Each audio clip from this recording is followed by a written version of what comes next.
Hello friends, welcome to my YouTube channel BPSC and game. I hope आप लोग सब अच्छे होंगे। मेरा नाम शुभम कुमार सिंह है और जैसा कि आप देख पा रहे हो कि मैं 66, 67, 68 3 times back to back prelims qualify कर चुका हूँ और मेरा एसएससी सीजीएल में भी सिलेक्शन हो गया है और बिकॉज ऑफ जीएस ओनली।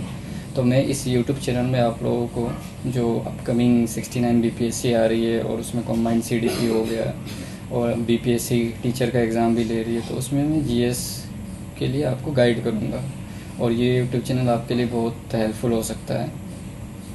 और ये कुछ जो मैं दिखाना चाहूँगा आपको, और ये 66, 67, 68 जो मैंने मेंस लिखा है वो सारा इसमें है, ऑथेंटिक है। और अब हम बात करते हैं कि स्टूडेंट प्रीलिम्स में फ़ेल क्यों हो जाते हैं, तो उसके कुछ सारे पॉइंट्स लिखे हैं मैंने, जैसे कि आप देख सकते हो कि सबसे फर्स्ट एंड फॉरमोस्ट जो है lake wake up for current affairs, study at the last moment. मतलब हम क्या करते हैं, जैसे जुलाई में पेपर हुआ तो हम जून में करंट अफेयर्स को भी ले आएंगे और सोचेंगे एक महीना में उसे कवर कर लें। कवर तो हो जाती है पर वो याद नहीं रह पाती है क्योंकि मल्टीपल टाइम रिवीजन नहीं हो पाता है। और उसी चक्कर में, करंट अफेयर्स के चक्कर में जो हम 8-10 महीने से जीएस पर रहे होते हैं उसमें भी टाइम नहीं दे पाते और हमारा प्रीलिम्स नहीं निकल पाता है। और तो मैं इसीलिए इसके लिए ये करता था कि हर 3 महीने में जो अपडेटेड करंट अफेयर्स आती थी उसको ले लेता था और बाकी सारा सेम रहता था और रीड कर लेता था उसे मैं, जो एक्स्ट्रा आती थी।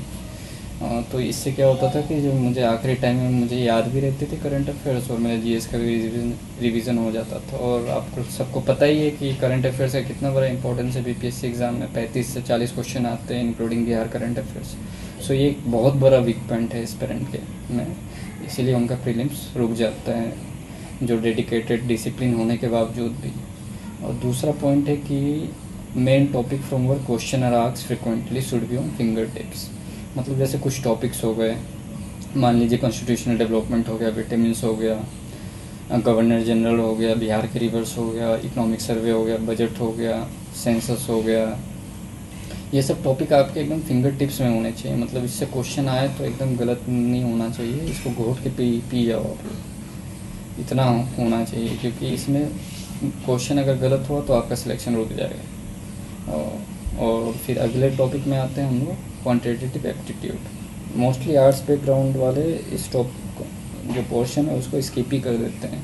अगर 1-2 बना तो ठीक है, नहीं तो फिर जाने ही देते हैं, तो उनका सिलेक्शन ही 140 नंबर पे आ जाता है। तो ये उनके लिए बहुत बड़ा ड्रॉबैक है।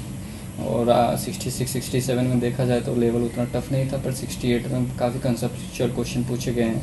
तो आप क्वांटिटेटिव एप्टीट्यूड का भी हफ्ते में 1 दिन टाइम निकाल के, जैसे 3-4 घंटे दे के कुछ टॉपिक्स आप पढ़ते रहिए। और बाकी मैं इसमें भी हेल्प कर दूंगा आपको, 1-2 वीडियो बना दूंगा शॉर्ट्स कर ट्रिक्स के जो मैक्सिमम पूछे जाते हैं। जैसा कि मैं सीजीएल दिया हूँ तो एक क्वांट भी मेरा ठीक ठाक है, मतलब वो मैं आपका कवर करवा दूंगा, उसके लिए टेंशन मत लीजिए आप। दूसरा पॉइंट है कि one topic multiple sources, multiple books. जैसे कि मान के चलिए आप कॉन्स्टिट्यूशनल डेवलपमेंट हो गया, वो लक्ष्मीकांत में भी दिया हुआ, एक्सपेक्टम में भी दिया हुआ, तो हम लोग क्या करते हैं वहाँ से भी पढ़ लेते हैं, यहाँ से भी पढ़ लेते हैं। पर आप देखिए कि कौन से में ज़्यादा अच्छा दिया हुआ है कंटेंट, या तो आपको पता ही चल जाएगा इतने दिन से पढ़ के।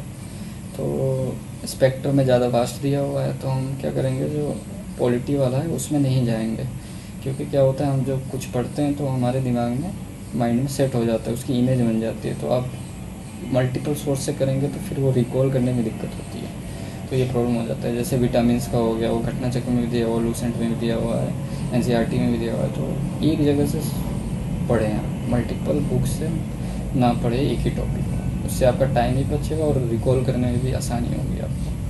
और दूसरा पॉइंट है हमारा lack of skimming the material. जैसा कि आपको पता है कि आजकल कितने सारे यूट्यूब चैनल आ गए हैं, सभी तैयारी करवा रहे हैं, इतना कोचिंग इंस्टीट्यूट है, मटेरियल का भरमार है। तो स्टूडेंट जो होता है वो कंफ्यूज हो जाता है किस मटेरियल से पढ़े नहीं पढ़े।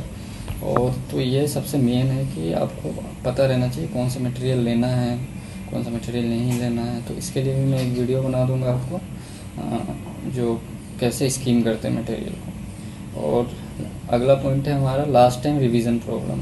जैसे कि पता है, जैसे मान के चलिए 3 दिन बचा एग्ज़ाम को, आपको 8 सब्जेक्ट रिवाइज करना है आखिरी में, पर आप घटना चक्र उठाते हैं हिस्ट्री का और सारा एक क्वेश्चन देखना चालू करते हैं।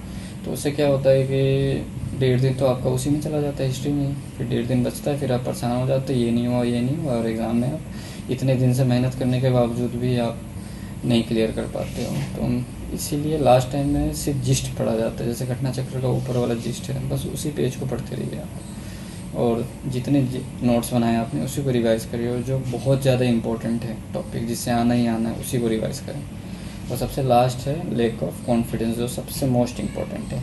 कॉन्फिडेंस अगर रहेगा तो पेपर आपका जो है निकलने की प्रोबेबिलिटी बहुत ज़्यादा हो जाती है। और जो बच्चे बहुत पढ़ते हैं और कॉन्फिडेंस नहीं रहते तो पेपर में उनका ख़राब परफॉर्मेंस होता है। तो इसके लिए आप मॉक लगाए, जितना ज़्यादा से ज़्यादा हो सके मॉक लगाए, प्रीवियस ईयर पेपर लगाए, मॉक लगाए। और मॉक भी सारे इंस्टीट्यूट का ना लगाए, देखें कि यहाँ कौन सा सिमिलर है जो बीपीएससी का पैटर्न चल रहा है उसी से लगाए। तो दोस्तों thank you for watching this BPSC and game. और मैं आपको बता दूं कि इस चैनल को लाइक, सब्सक्राइब और शेयर करें ज़्यादा से ज़्यादा, ताकि मैं आगे भी आप लोगों को वीडियो प्रोवाइड कराता रहूं। और आपका फीडबैक बहुत इम्पोर्टेंट होगा मेरे लिए, ज़रूर अपना फीडबैक दें।